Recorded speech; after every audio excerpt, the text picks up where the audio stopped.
Est-ce que vous comprenez ce que Frère me dit?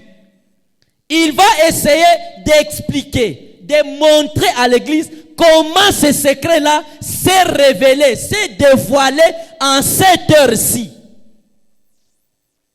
Ce n'est pas quelqu'un d'autre, mais Frère Branham va le démontrer.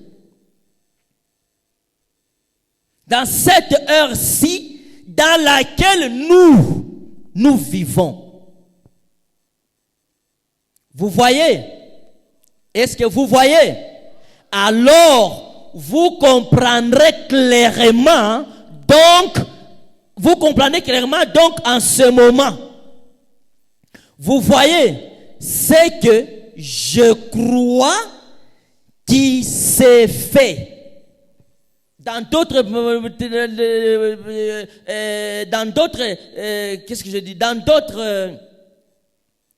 traductions, il dit, et ce qui est en train de se faire. C'est-à-dire quoi? Les venues du Seigneur, parce qu'il y a la première et la seconde. Donc, les venues du Seigneur ne se passent pas selon la connaissance ou la pensée des hommes. Nos pensées ne sont pas les pensées de Dieu. Frère dit, regardez dans la première venue du Seigneur. Lorsqu'il a promis qu'il viendra sauver le monde, c'était toute une chaîne d'écriture, une chaîne de promesses que Dieu laissait au peuple d'Israël. Il a commencé par le jardin d'Éden. Il a parlé à Adam. La semence de cette femme écrasera la tête du serpent. C'était d'abord, là déjà c'était la prédiction de la première venue de Christ. Quelle est cette semence qui va piétiner, écraser la tête du serpent? Il ne s'est pas arrêté là, il a continué. Il est arrivé à Abraham. Il dit, au temps de la vie, je reviendrai te visiter. Parce que Frère Branham dit, une promesse a une multitude d'applications. Ça s'est appliqué dans le temps de Jésus, ça s'est appliqué en ce temps aussi de la fin. Ça ne s'est pas arrêté là-bas, ça a continué. Oh toi Ephrata, toi Bethléem, petit parmi les milliers, mais de toi sortira celui qui pètera, qui dominera sur Israël. Et aussi une autre écriture parlant de la première venue de Jésus. Il a continué. Il est arrivé à Ésaïe. Voici un enfant nous est donné. Un fils nous est donné. Un enfant nous est né. On l'appellera Emmanuel. On l'appellera ceci. Père éternel, Dieu puissant, Prince de paix, conseiller. On est en train de décrire la première venue du Seigneur. Moïse avait même prédit, l'Éternel votre Dieu vous suscitera un prophète comme moi. Tout ça parlait de la première venue. Et même ce que nous venons de lire ici, le prophète Zacharie a ouvert aussi sa bouche. Fille de Jérusalem. Imaginez-vous si vous étiez dans l'époque de Jérusalem, là, du temps de Jérusalem, dont la prophétie concernait. Sois transporté dans les Grèces. Pousse les cris de joie. Voici ton roi vient à toi. Il est juste, sans péché. Il est victorieux. Il est humble. Il est doux. Il vient, il monte sur un âne. Il répète, sur un âne. Les petits d'une ânesse. Ce sont les prophéties qui étaient en train de décrire la manière dont Jésus sera présenté parmi son peuple qui va l'accueillir. Maintenant, quand Jésus était né, Je vous avais dit que la première venue n'a pas commencé lorsque Jésus était monté sur un âne. Non. Amen. La première venue de Christ n'a pas commencé le jour où Jésus, à la prophétie de Zacharie ici.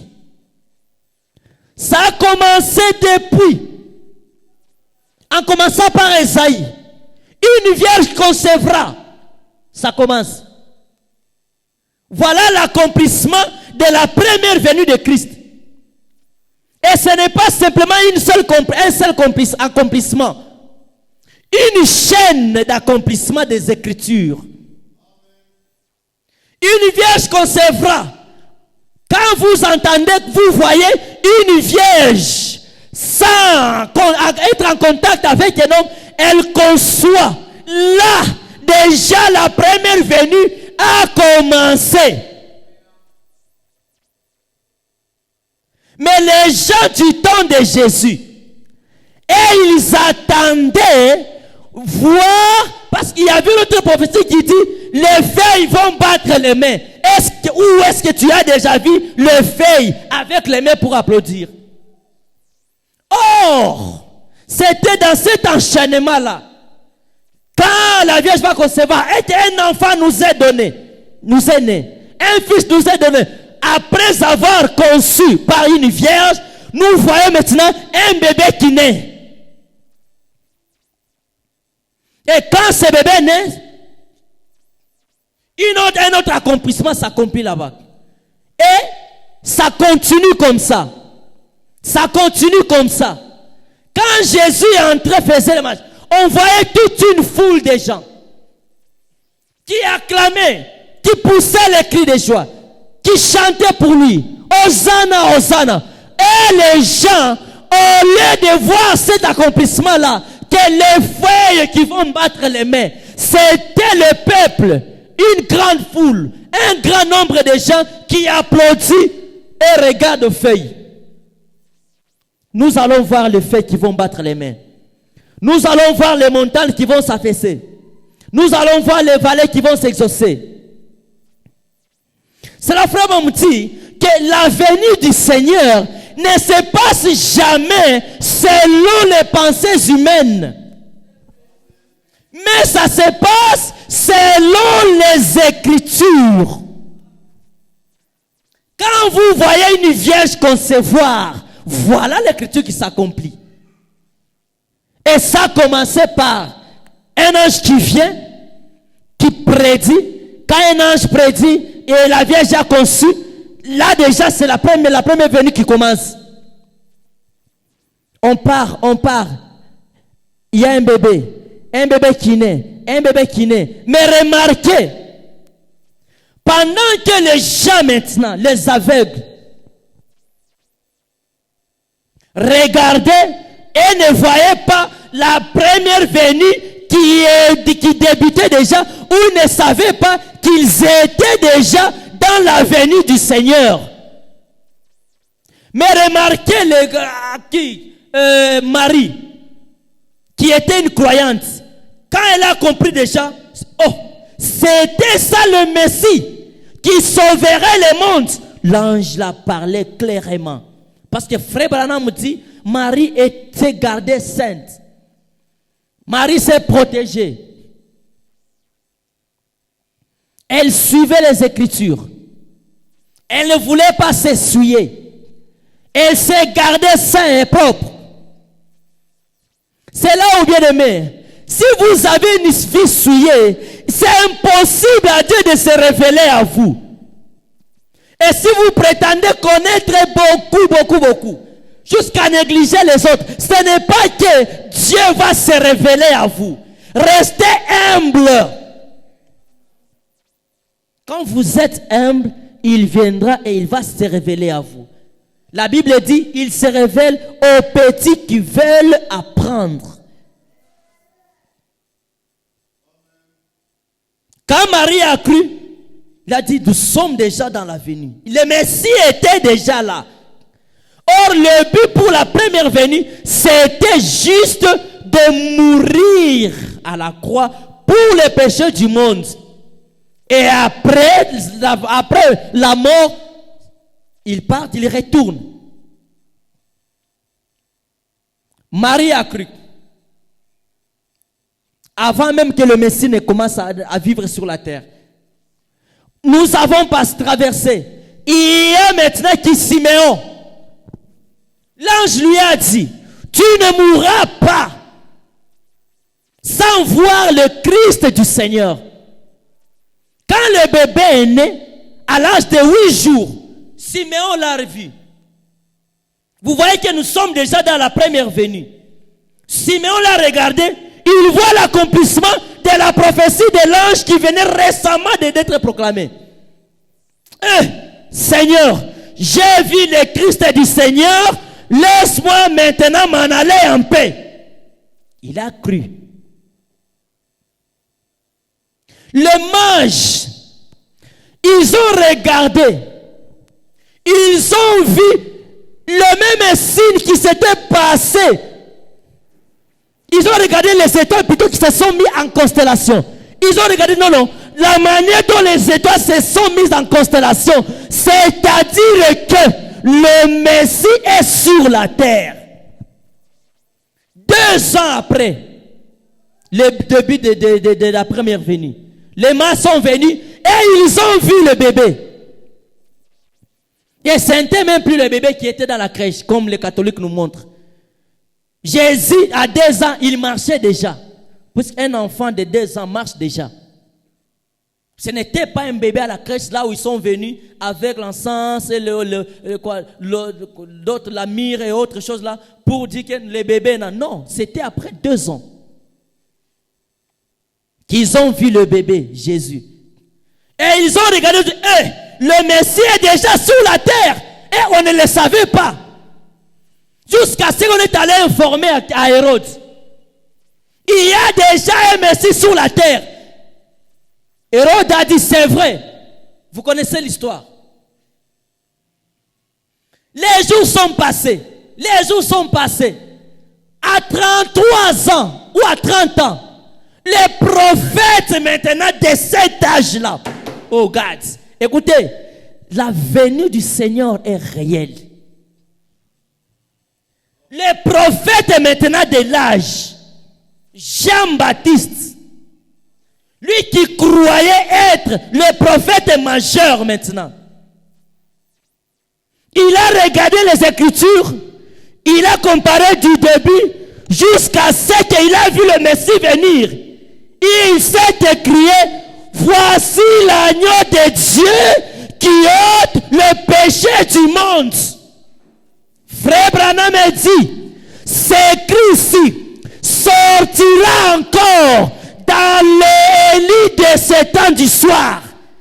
Élie du de Malachie 4. Il va aussi crier, voici l'agneau de Dieu qui vient dans la gloire.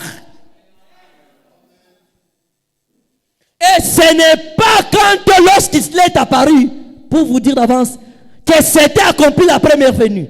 Il y avait la seconde venue. Il y avait déjà très longtemps que c'était déjà commencé. Puisque frère Branham dit que nous sommes dans la seconde venue. Le moment même où Jésus doit être sur la terre.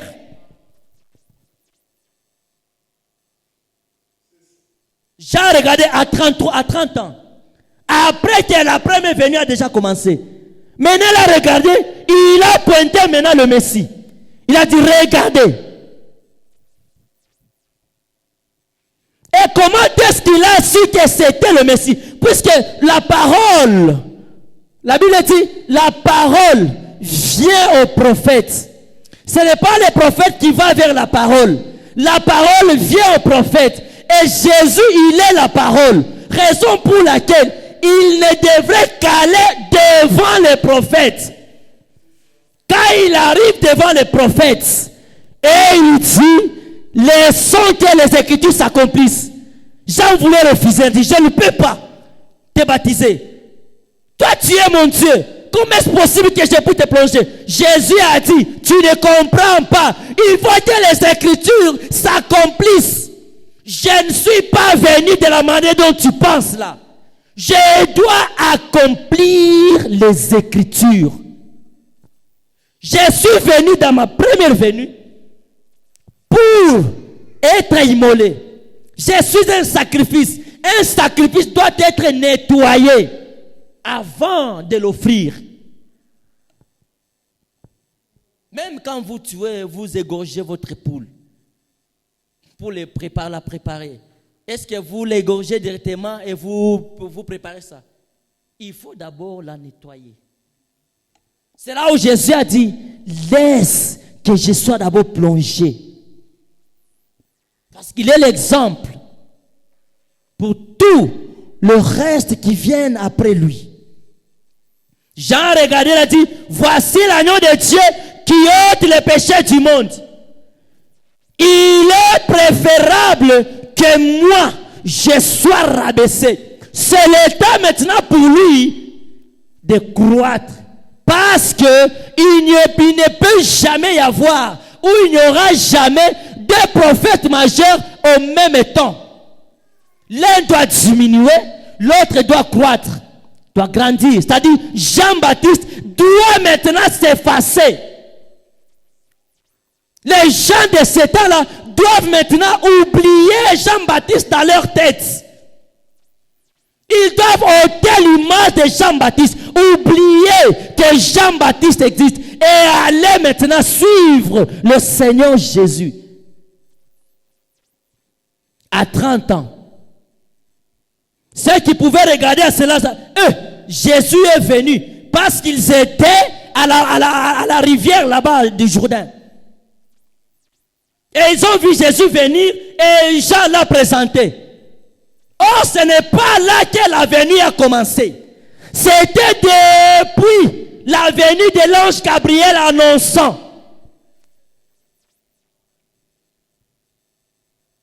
annonçant la venue du Seigneur à Marie.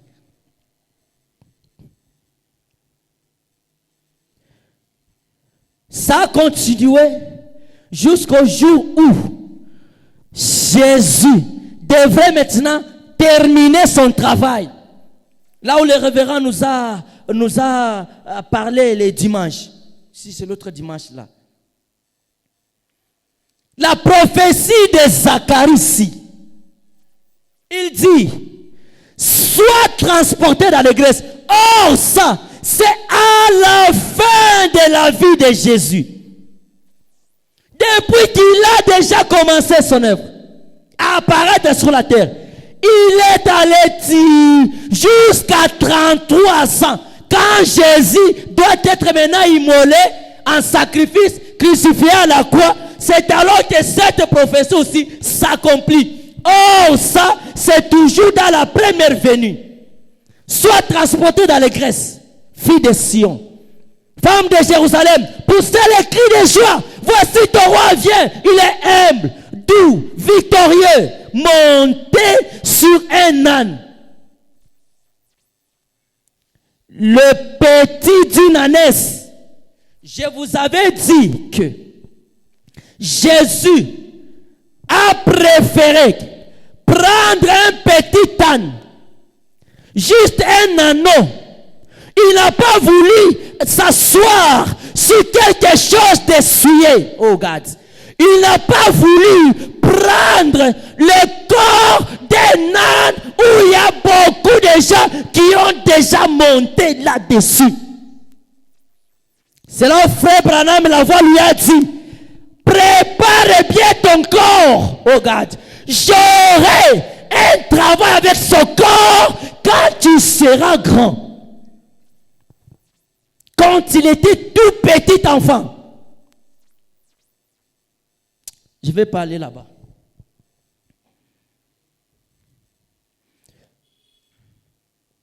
Alors, je disais, puisque quand le Seigneur, il y a l'heure avance vite, hein, je ne comprends pas. Je ne sais pas si je vais terminer ce message. Je vais dire l'essentiel. Frère Branham dit dans le message d'enlèvement, Peut-être le vendredi, je vais parler un peu en profondeur sur ça. Puisque les gens pensent que quand nous lisons, frère Branham, nous parlons les choses, c'est peut-être que nous ne lisons pas. Non, c'est frère Branham qui les dit. C'est frère qui les dit. C'est frère qui les dit. Frère lui-même a dit, quand Élie viendra, c'est pour ôter nos pensées ici, les mettre de côté et faire entrer la pensée de la parole dans nos têtes. C'est ça, ramener le cœur des enfants à leur père. Puisque nous, oh Jésus vient, oh Jésus, Jésus. Frère me dit dans le message de l'enlèvement, au paragraphe 130 plutôt, l'enlèvement prêché le 4/12/1965. Il dit, ça je l'avais dit même le vendredi, l'autre semaine là. Paragraphe 30. Écoutez ce frère me dit. Je vais directement parler un peu de ce qui s'est passé aujourd'hui, puisque le temps passe. Je ne dois pas m'attarder sur le passé. 3 choses doivent arriver avant que Jésus n'apparaisse. Un cri de commandement, une voix et une trompette. Prenons le cri de commandement. Jésus fait. On dit qui ici? Jésus. Jésus fait ces 3 choses pendant qu'il descend. Ce n'est pas Branham qui fait ces choses pendant que Jésus descend. Frère Branham dit dans 1 Thessaloniciens chapitre 3, chapitre 4, verset 16. Il dit, le Seigneur, pendant qu'il est en train de descendre là, du ciel vers la terre, il fait ces 3 choses. Au moment de cette descente-là, il y a un cri qui sort de lui. Il y a une voix de l'archange qui sort de lui. Et il y a aussi une trompette. Frère Branham dit, le cri là de commandement, c'est le message qui est proclamé pendant que Jésus, pas pendant qu'il est au ciel, pendant qu'il est en train de descendre, un message doit être proclamé. J'aimerais que vous compreniez très bien. Parce que Frère Branham dit, pour faire croire les gens, il faut répéter, les renfoncer, les choses de force. Vous les enfoncez. Jusqu'à ce qu'ils vont comprendre et écouter et voir clairement ce qu'il en est. Pendant qu'il descend, il fait ces 3 choses. Le cri de commandement. Frère me dit, qu'est-ce qu'un cri de commandement? C'est le message qui est proclamé premièrement. Le pain de vie vivant, manifestant l'épouse. La première des choses qui arrive, le cri de commandement. 152. Premièrement, il y a un cri de commandement, puis une voix, ensuite une trompette. Un cri de commandement, c'est un messager. Voilà. Amen. Écoutez ce frère me dire, parce que nous devons comprendre les choses tous ensemble. Et puis au même moment. Parce que même quand je suis en train de parler comme ça, il y a les choses que je comprends aussi au fur et à mesure, je suis en train aussi de lire. Parce que d'abord ça, je n'ai même pas tiré attention dans ça. Depuis que j'ai déjà commencé à prêcher ça ou à lire ces messages, je n'ai pas encore tiré attention de ça. Frère me dit, un cri de commandement, c'est quoi? C'est un messager qui prépare les gens. Pendant que Jésus est en train de descendre là, qu'est-ce qui se passe? C'est un messager qui prépare les gens. Et je me demande, Jésus pour quitter le ciel, jusque sur la terre, il va prendre combien de temps? Parce que la Bible dit, pendant qu'il descend là, il y a un message qui est proclamé pour préparer les gens. C'est-à-dire, le ciel, Frère Branham vous a dit que le ciel, ce n'est pas là où vous voyez, vous regardez. Les astronautes sont allés, ils ont dépassé le ciel que vous dites là, le ciel là. Ils sont allés, ils ont dépassé les étoiles. Ils sont allés, ils sont arrivés à la Lune. Dernièrement, il y a 4 astronautes qui sont arrivés à la Lune. Ils ont publié ça. Ils sont arrivés à la planète Lune. Ils ont envoyé même les images. Ils sont arrivés là-bas. C'est-à-dire, le ciel, c'est où au juste? Ils sont arrivés là-bas. Ils commencent à regarder. La terre est encore là-bas. Ils commencent à regarder. Le ciel est encore là-bas.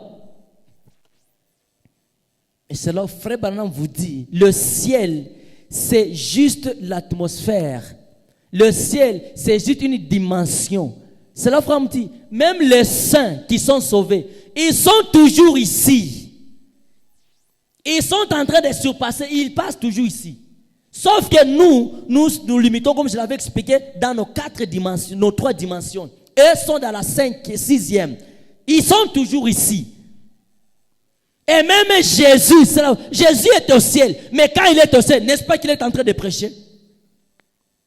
Il a la 7e dimension en train de communiquer. Il y a une connexion qui communique ici.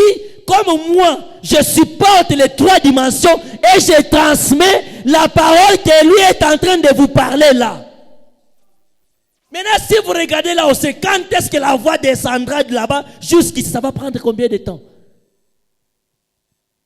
Or, pendant qu'il descend, Frère Branham dit, descendre, je voulais dire, descendre, c'est se transformer. Pendant qu'il est en train de se transformer, oh God, il est en train de se transformer. Il y a un message qu'il est en train de parler. C'est ce message-là qui vous ouvre les yeux. Ce message qui vous fait voir, c'est comme ça. Donc je suis révélé. C'est-à-dire, la chose qui était cachée, c'est comme ça. Il parle encore, il prêche encore. C'est comme ça. Il prêche encore, il prêche encore. C'est comme ça. Il prêche encore. C'est-à-dire, jusqu'à ce qu'il va se dévoiler, se transformer totalement, et le peuple va le regarder. C'est comme ça. Et lui va aussi crier, voilà votre Seigneur. Allez à sa rencontre. Nous allons avancer, nous commençons à avancer petit à petit. Jusqu'à ce que Dieu, par sa grâce, ouvrira les yeux de plusieurs. La révélation est individuelle. La révélation est individuelle.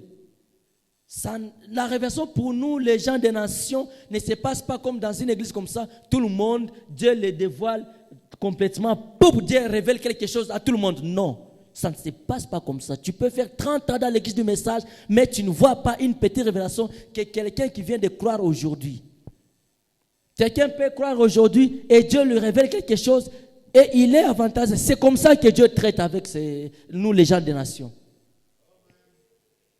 Amen. Alors, Frère me dit, pendant qu'il est en train de descendre là, je vous ai dit, ôtez la pensée là de faire ça, non. Pendant qu'il est en train de se changer, pendant qu'il est en train d'utiliser le terme enmorphe, c'est-à-dire, il est là, mais pourtant vous ne le voyez pas. Or, il est là. Maintenant, pendant qu'il est là, il va se morpher, c'est-à-dire, va se transformer. Ça, oh là là. On appelle ça le ministère de Kénos. C'est-à-dire la transformation. Pas seulement la transformation, mais la métamorphose. La métamorphose, ce n'est pas que ça se change, ça devient ça. Ou ça disparaît, et ça devient la tablette. Non. La métamorphose, c'est-à-dire ce micro-ci. À un certain moment, ça est micro. À un certain moment, ça change de forme. Ça devient la tablette. À un certain moment, ça change de forme. Ça devient un cahier. À un certain moment, ça change de forme. Ça devient quelque chose. Mais c'est la même personne. Mais c'est le même truc. Sauf que ça se transforme, ça se métamorphose. C'est comme ça qu'à la venue du Seigneur. Puisque après sa résurrection, je vous ai dit, Dieu ou Jésus n'utilise plus le corps de Marie. Il utilise des formes que lui-même se crée. Il dit, je vais prendre ce corps. Il prend ce corps, il vient à toi, tu le vois. Jésus, je le vois. Il ne viendra pas avec ce même corps-là. C'est quelqu'un d'autre, il viendra avec un autre corps. C'est là où les disciples, imaginez, quand ils étaient les 12, après juste la mort de Jésus, sa résurrection, comme on nous a parlé de Pâques, on était tous comme ça. Ils étaient tous comme ça, comme nous sommes plutôt. Jésus apparaît, mais les autres le nient, ce n'est pas lui. Mais vous allez comprendre, est-ce que c'était le corps de Marie? Si c'était le corps, frère Branham, vous mourrez simplement là-bas. Et puis tu viens. Nous allons oublier frère Branham. Mes frères, est-ce que nous allons l'oublier? Ou soit que je meurs simplement aujourd'hui, pape, et après 3 jours, j'apparais. Vous avez oublié, ce n'est pas frère Isaac. Mais Jésus, pourquoi les disciples l'oubliaient? Marchant du matin jusqu'au soir, il parlait avec eux, même la voix, ils n'ont pas reconnu à la voix. Jésus, après sa résurrection, il change de forme. Il n'utilise plus les corps que Marie a enfantés. Il ne prend que d'autres formes. Pour Martin, il s'est transformé, il a pris notre corps. Pour Paul, il a pris notre corps. Pour Tess, il a pris notre corps. Aujourd'hui, pour apparaître à l'épouse, il ne prendra que notre corps. Oh God, frère Branham dit, je ne crois pas à un Jésus qui vient avec les clous aux mains, avec les cicatrices. Il vient te dire, oh mais voici Jésus, je reviens vous prendre. Frère Branham dit, prenez ce Jésus, lapidez-le. Il prendra un autre corps, une autre forme et apparaîtra l'épouse. Pourquoi les aveugles doivent rester les aveugles et les enfants de Dieu qui vont se préparer seront pris? Raison pour laquelle quand Jésus descendait à la montagne là, il a dit, prenez-moi cet anneau. Prenez-moi cet anneau, venez-le avec moi ici. Je vais monter là pour faire ma dernière visite à Jérusalem. Pour faire la dernière visite, il a utilisé un petit âne. Que le Seigneur Dieu vous ouvre les yeux ce soir et que vous compreniez au moins ce qui se passe. Je lis ça et je termine. Puisque quand il revient dans sa seconde venue, remarquez, c'est pour seulement prendre, réclamer, on dit réclamer, c'est pour qui il était mort. C'est ça, non? C'est pour qui il était mort. Or, quand il était mort là, la Bible dit il est venu chez les Juifs. Les Juifs l'ont rejeté. Et il s'est tourné maintenant vers nous. Nous qui étions maintenant dans le péché, nous qui étions maintenant les esclaves du péché, quand il vient là, c'est pour mettre maintenant fin à la servitude du péché. Les 10 vierges et les 144 000 juifs. Prêché le 11 décembre 1960.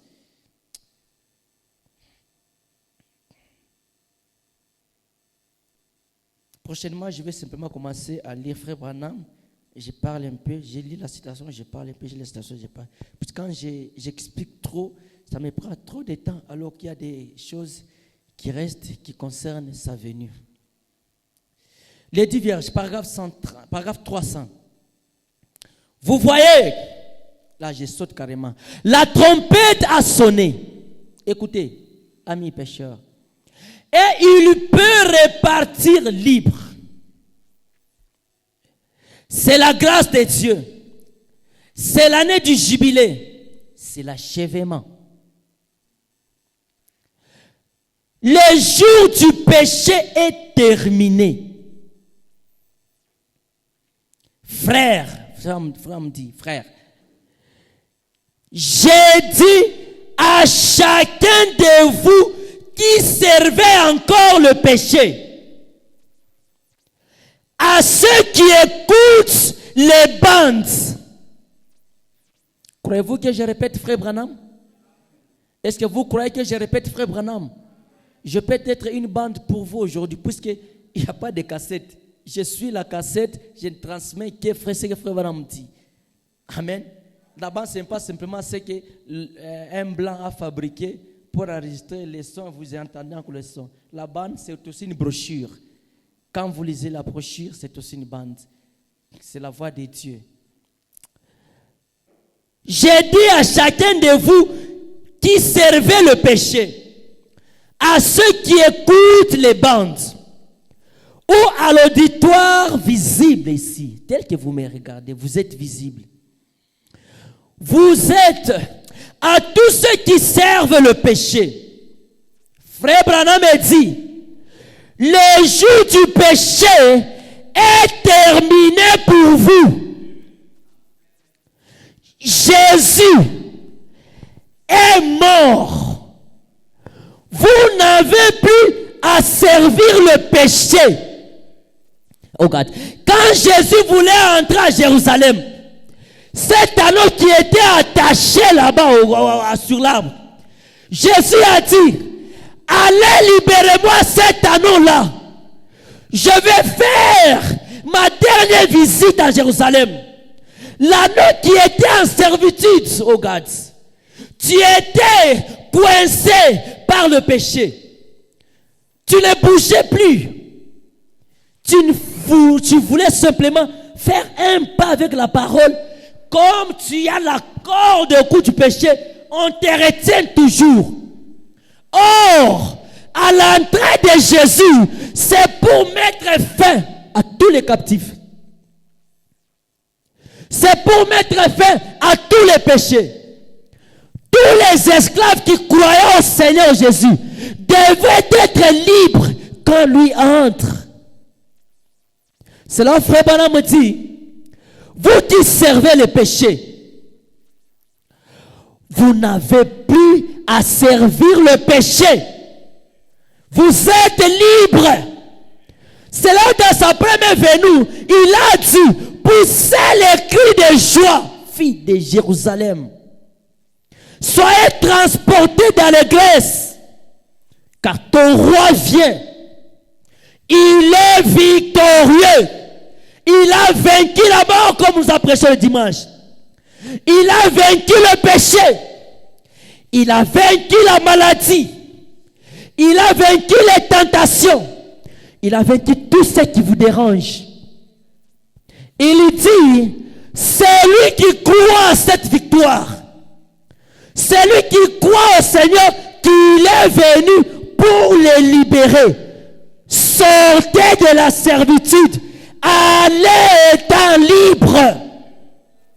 Quand vous retournez ici, ne retournez plus pécheur. Puisque frère Branham dit, tout dépend de vous. Si vous refusez, vous retournerez des pécheurs. Mais si vous croyez, Seigneur Dieu, tu es venu pour me libérer, me réclamer de la servitude du péché. Tu avais payé le prix. Mais en ce temps du soir, c'est pour me libérer maintenant, me prendre, me récupérer, venir avec moi. Parce que quand vous allez payer quelque chose, vous prenez votre argent, vous payez. Après avoir payé, prenez la chose que vous avez payée, allez avec. C'est la raison pour laquelle frère Branham dit, vous êtes libre. Il est venu pour vous affranchir maintenant, pour vous prendre de ces péchés qui vous lient chaque jour, de ces péchés qui vous tourmentent chaque jour. Allez étant libre. Le diable peut venir. Regarde ce que tu as commis là. Tu lui dis, arrière de moi Satan. Christ m'a libéré. Je suis libre. Christ m'a libéré. Je suis libre. Vous n'avez plus à vous soumettre au credo et aux dénominations. Celui que le Fils a affranchi est réellement libre. Celui que Jésus a pris avec sa main, est allé avec lui, est traversé avec lui à la vie. Il est totalement libre. Tu n'as plus à te soumettre au credo. Et franchement, il est réellement libre. Si vous désirez avoir... Écoutez. Si vous désirez avoir la liberté et être libre dans le Fils, vous détachez de toutes choses et le servir. Allez-y. Il dit ceci.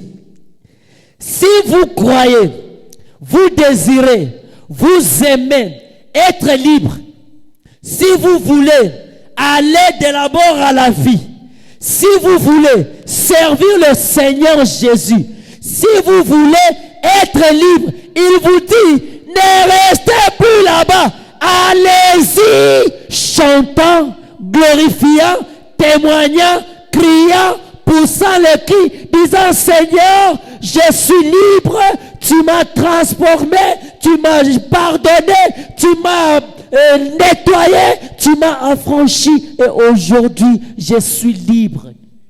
Frère Branham vous dit, allez-y, vous êtes libre, vous n'avez plus à vous soumettre. Le jour du péché est terminé pour vous. Amen. Il n'y a qu'un seul pécheur aujourd'hui. Il était suspendu à la croix.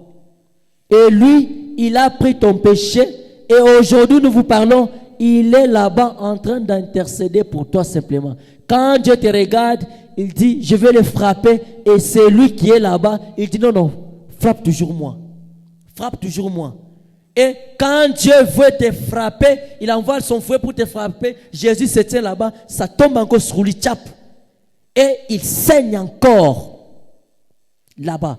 Aujourd'hui, tu n'as plus à saigner. Ce que toi tu as à faire, c'est de glorifier simplement Seigneur. Merci pour la liberté.